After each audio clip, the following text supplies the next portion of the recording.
بسم اللہ الرحمن الرحیم۔ السلام علیکم۔ ڈاکٹر نوید ہیلتھ کیئر میں آپ لوگوں کو خوش آمدید۔ امید ہے آپ سب لوگ خیریت سے ہوں گے۔ آج کا ہمارا پروگرام چھینک پر ہے، جسے انگلش میں سنیزنگ بھی کہتے ہیں۔ کیا چھینک کو روکنا چاہیے؟ چھینک آنے پر کیا کرنا چاہیے؟ چھینک کو روکنے کے نقصانات، ان تمام سوالوں کے جواب آج کے پروگرام میں آپ کو بتائے جائیں گے۔ جب اللہ تعالیٰ نے حضرت آدم کو پیدا کیا اور ان کے اندر روح پھونکی تو حضرت آدم کو فوراً چھینک آئی۔ سب سے پہلے حضرت آدم نے اللہ کی توفیق سے چھینک پر الحمدللہ کہا۔ حضرت محمد صلی اللہ علیہ وسلم نے فرمایا، بے شک اللہ تعالیٰ چھینک کو پسند فرماتے ہیں اور جمائی کو ناپسند کرتے ہیں۔ جب کسی کو چھینک آئے تو وہ اللہ کی تعریف کرے، یعنی الحمدللہ کہے۔ چھینک کو کبھی بھی روکنا نہیں چاہیے، جبکہ جمائی کو روکنا چاہیے، کیونکہ جمائی شیطان کی طرف سے ہے۔ اگر غور کیا جائے تو معلوم ہوتا ہے کہ چھینکنے والے کو اللہ تعالیٰ نے بہت بڑی نعمت سے نوازا ہے۔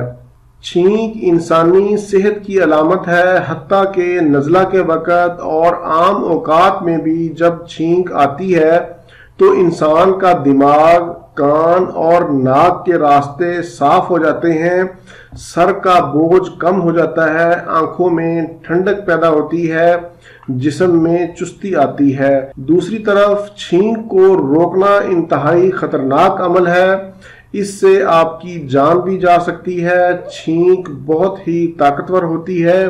جب ہم چھینکتے ہیں تو منہ سے ہوا 150 میل فی گھنٹہ کی رفتار سے باہر نکلتی ہے۔ اگر آپ ہوا کا یہ دباؤ روکتے ہیں تو اس کا دباؤ نہ صرف حلق کے نازک ٹیشوز پر آتا ہے بلکہ دماغ کی شریانیں بھی پھٹ سکتی ہیں۔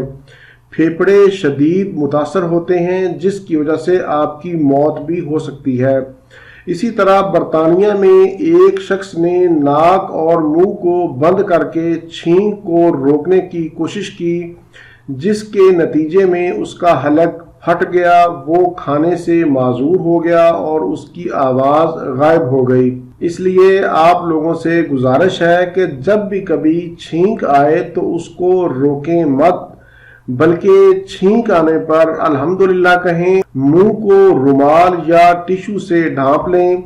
یہ تھا میرا آج کا معلوماتی پروگرام۔ امید ہے آپ لوگوں کو پسند آیا ہوگا۔ پروگرام سے متعلق کوئی بھی سوال ہو تو آپ نیچے کمنٹس میں پوچھ سکتے ہیں۔